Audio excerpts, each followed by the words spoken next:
What is going on, everybody? It is your boy SK. I am here with Rick Sosa. This is Skol Weekly, and we are going to preview the Raiders Vikings game. But how you doing, Rick? Hello, SK. How are you? Vikings are back at home. Looking forward to this game with the Raiders. Most definitely, we need to bounce back from that tough loss last week against the Green Bay Packers. We won't get into that because we're moving on. But these Raiders, they come into town 1-1. A lot of people are kind of just overlooking this game. Not like the Buffalo game last year, but there's a lot of people kind of overlooking this game and just chalking this up as a win. One thing I can tell you is that the Raiders are going to come and they're going to come to play. These guys play hard regardless of their talent level or us having a better team, because I believe we have a better team. I'm sure you would agree with that. But these guys play hard, Rick. And I'm sure you've seen it on the Monday night game, week 1, where they beat the Broncos. And then you even saw a little bit of it last week against the Chiefs. They went up 10-0 early in the game.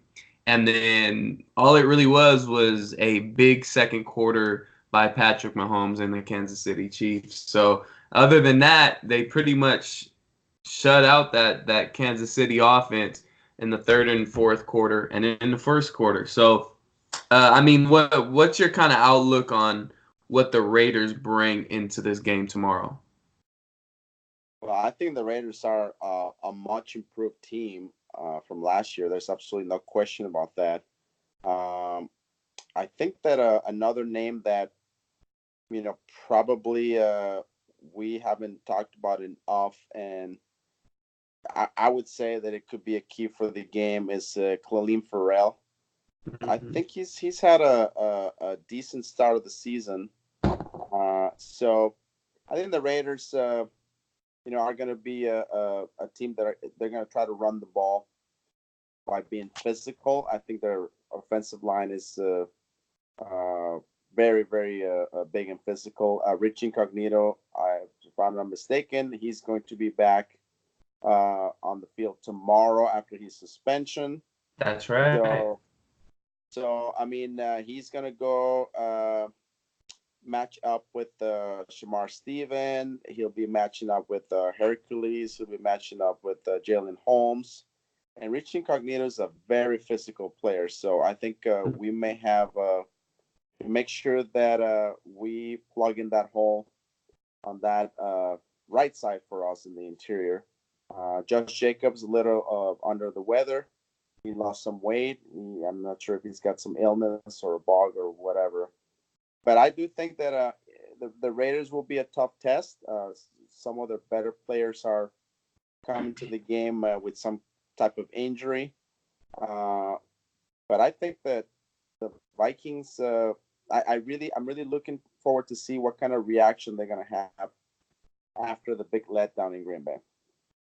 Yeah, and I mean, if you want to look at the numbers, the Raiders, outside of their run defense and maybe their run offense, they're kind of middle of the pack, bottom half of the league in every category. And this game right here is the perfect game for Kirk Cousins to come and bounce back off that Green Bay game. We know how terrible Kirk looked. We don't need to get into that.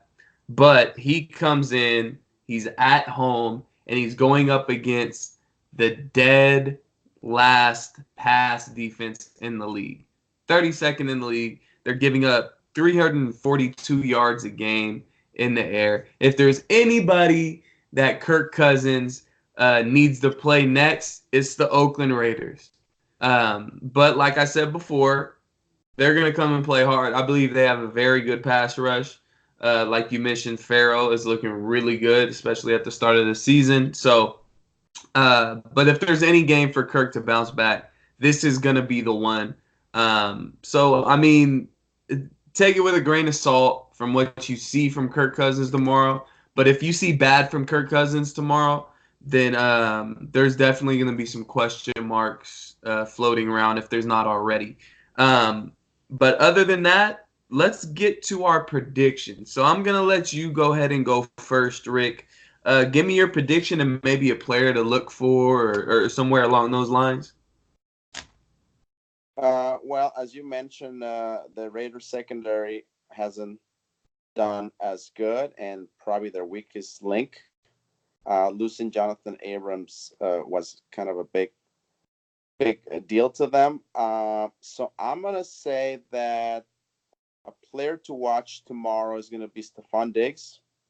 I think Okay. he's coming off the really emotional game out at Lambeau.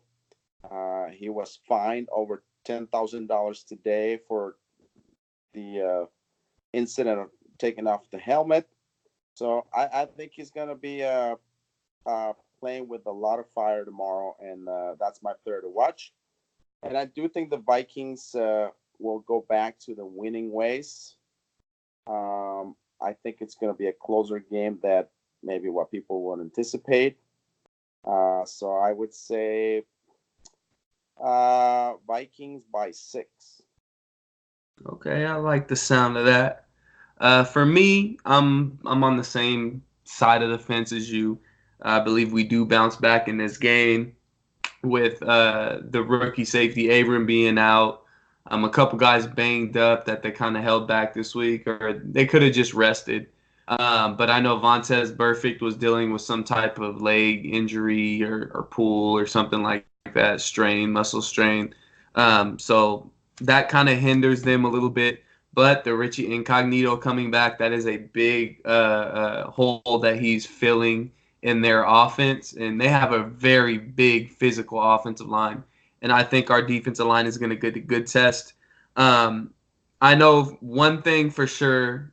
John Gruden is going to make sure that he controls our run game as best as he can.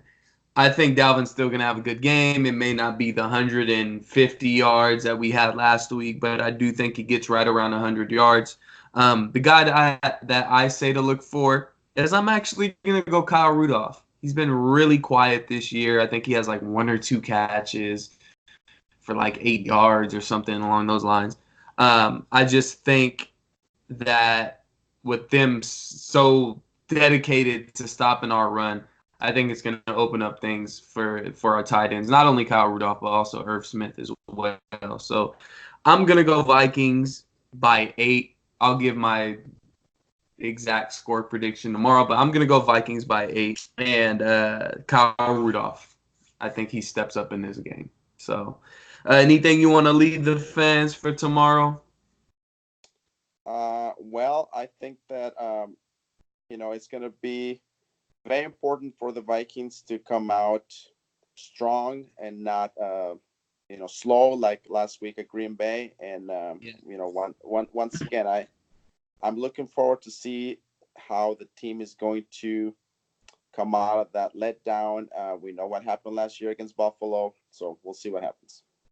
Yep, I'm right there with you. We'll leave it at that, guys. This is Skol Weekly. Rick Sosa, SK. Be sure to go follow the Skol Weekly page on Facebook as well as on YouTube. We appreciate you guys watching. Skol Vikings. Go.